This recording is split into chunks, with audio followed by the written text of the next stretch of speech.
Hey everybody, this is Stephen Osborne with Aftermatch Wrestling, and this is a break as I've been doing lately in my own viewing of Money in the Bank.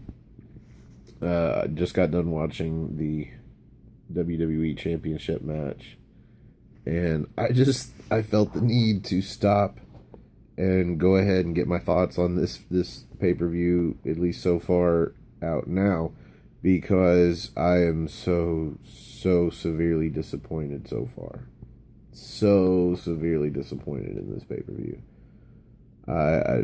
Obviously I haven't seen the men's Money in the Bank ladder match yet, and I haven't seen Fandango and Tyler Breeze face off against whoever maybe new tag team is coming in. I hope it's a new tag team. I hope it's not the Ascension or God forbid they've done a weird job of turning American Alpha heel. Either way, I hope it's neither of them. I hope it's somebody new. I hope it spices some shit up. And I don't know. I'm just so severely disappointed in this pay-per-view so far. Okay, let's just talk about the opening match, the women's Money in the Bank ladder match. And I know it's going to go two different ways with how the ending went. Some people are going to say it's okay. Some people are going to say they didn't like it. I'm going to say if this was any other women's Money in the Bank ladder match, that would have been a fine ending, especially for a character like Carmella. You know, she's using James Ellsworth. She's using him. Everybody knows she's, that's kind of how they've played it out in her matches. She uses him to win.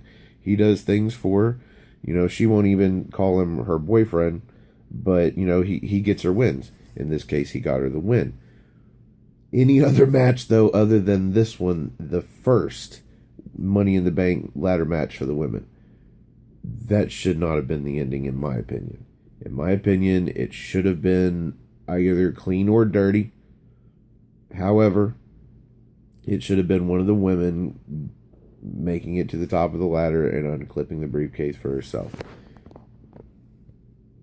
If they had to have it like this, they should have had Carmella climb the ladder, retrieve the briefcase, while James Ellsworth stood guard underneath the ladder.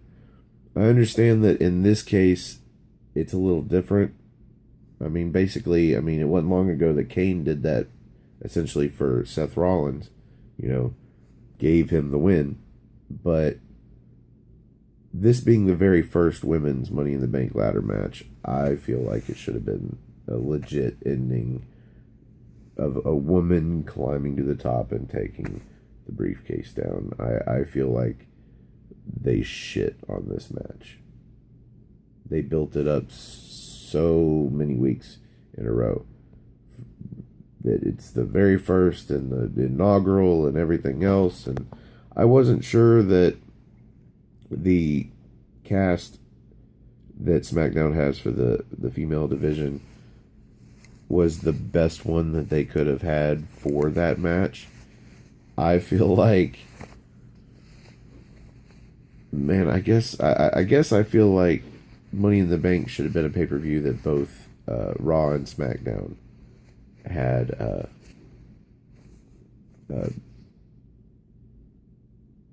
the pay-per-view. I guess a joint pay-per-view. Call it a joint pay-per-view instead of just a Raw exclusive or SmackDown exclusive. Because there could have been so many better options for this match when it comes to what a female superstar is willing to do or could do. And we've seen all of the cool things that they've done so far with ladders. All the little pulleys and not pulleys, levers and everything else. Different ways to use a ladder to fuck somebody up. Or use two or three, or put them together, or stack them, or intertwine them and climb them and everything else. I think there's some females on Raw that should have been in that match. I really feel like that.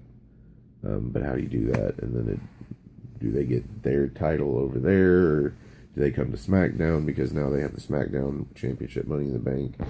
Or there's a lot of problems with that. But my point is, one of the competitors, whoever it was, should have climbed the ladder and got the briefcase, being the inaugural.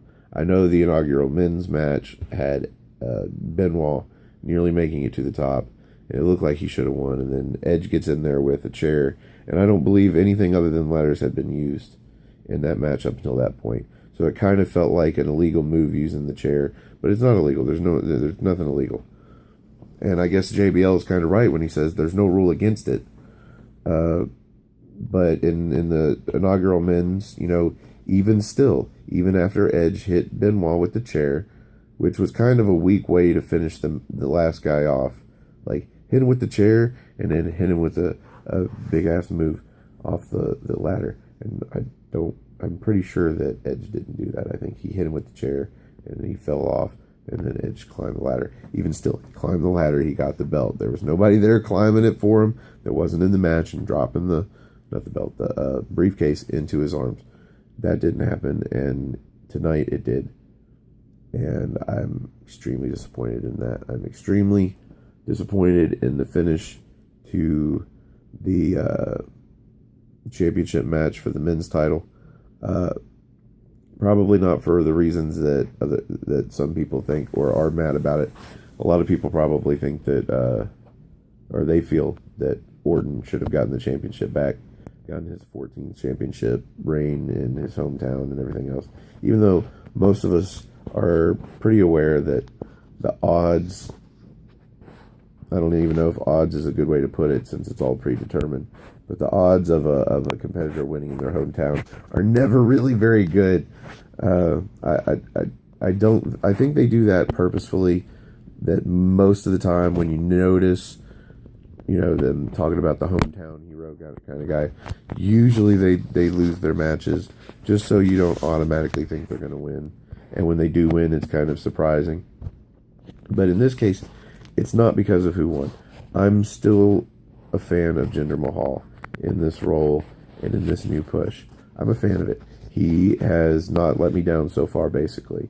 I mean, where they go from here, like who his next opponent's going to be, how he wins, does he start transitioning into being a guy that can win without help or without Randy Orton getting distracted by his two guys, his two buddies. I'm disappointed in this match because they basically ended it like they did the last title match at what was it? I can't even remember what the pay-per-view was. The last pay-per-view at the last at Backlash. Yeah, it ended basically exactly the same way. Jinder Mahal gets taken out by Randy Orton. Randy Orton's about to win the match, and then the Singh brothers kind of keep Jinder Mahal from getting pinned. Okay? And then Randy Orton gets pissed off at him, but in this case, he holds his temper just a little bit longer and keeps the match going. They get ejected. Well, they still find a way to piss off Randy Orton. Of course, that way is to do some physical shit to his dad, because he's at ringside. And they do. And Randy Orton gets pissed off at him again, and he starts beating the shit out of him. And this time, one of them actually goes through a table instead of just onto a table, which I thought was really cool. But then he gets back in the ring, and Jinder Mahal does his finisher and wins the match. It's almost identical to the last title match. Do something different. I don't care what it is. I don't care if the Singh brothers actually get ejected, and then Jinder Mahal pins Orton clean and makes Orton not only lose, but look kind of bad in his hometown. I don't care what it is. Change it a little, please. I pay $10 a month, basically, to get the pay-per-views on the WWE Network. There's not really a whole lot of anything else that I watch. I just don't have the time. But I do that to be entertained by them, and I was entertained, yeah, but only to the extent that I was the last time that I saw basically that match.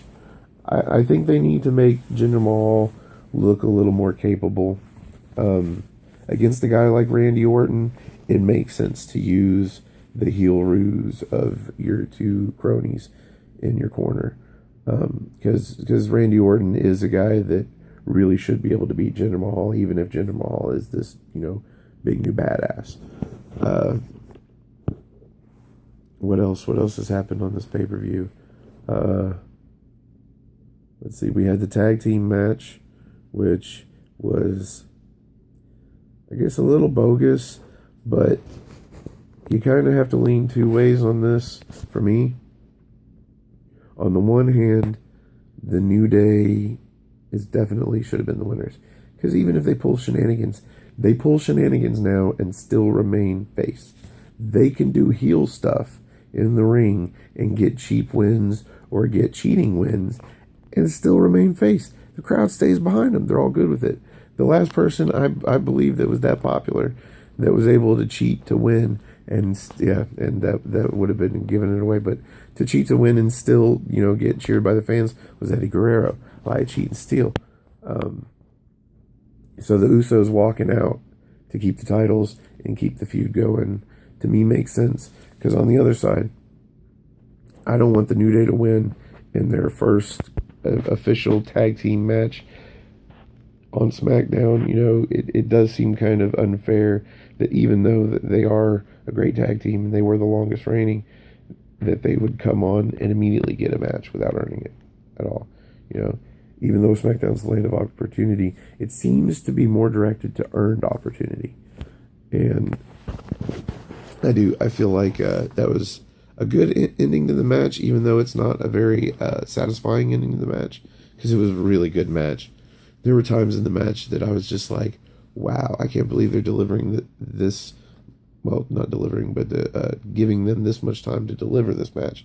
And then they were just pulling some, like, I knew after the very first, or the only midnight hour, I knew that move wasn't going to happen again because they did it so flawlessly, and it still didn't get them the victory.